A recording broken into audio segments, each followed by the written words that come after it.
আসসালামু আলাইকুম, ডায়াবেটিস বাড়ি স্বাগতম। তো এখন ঈদের পরে আমাদের বাসায় মাংস টাংস থাকে। আজকে আমি কচুর শাক রান্না করেছি। আর রাতের জন্য আমি কোনো সবজি রান্না করব না, এই জন্যে ভর্তা করব। দেখেন, আমি এই যে একদিন আপনাদেরকে পটল ভর্তা করা দেখাইছিলাম, আর আজকে যেটা দেখাচ্ছি আমি মূলত ঢেঁড়স ভর্তা।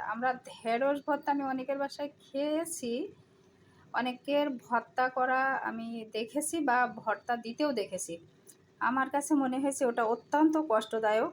আর এটা যেহেতু বিজলা, আর এখন যেহেতু আধুনিক পদ্ধতিতে আমাদের জিনিস আছে, তো এই কারণে মূলত এই যে আমি ছোট ছোট করে সাইজ করেছি, নিশ্চয়ই দেখতে পাচ্ছেন আপনারা। হ্যাঁ, তা আমি বেগুন, আলু এভাবে সব কিছু সুন্দর করে একটা পাত্রে দিয়ে দিয়েছি। আর ঢেঁড়স ভাতটা যে এত টেস্ট, গরম ভাতে গরম ভর্তা, আমি ঝাল ভাতে দিয়েছি। এই ঝালটা মানে এই ভর্তা করে মানে ভাবে দিয়ে ভর্তা করলে অনেক বেশি টেস্ট লাগবে আমার ঢেঁড়সটা।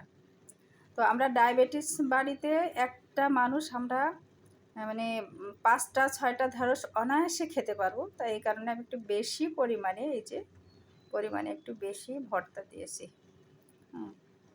তো ঠিক আছে, আজকে এই পর্যন্ত। তো আপনারা ভালো থাকবেন। আর আমি আগেও বলেছি, রান্না আমরা সবাই পারি, মূলত আমি টিপসগুলো আপনাদের শেয়ার করার চেষ্টা করি। তো সবাই ভালো থাকবেন। আল্লাহ হাফেজ।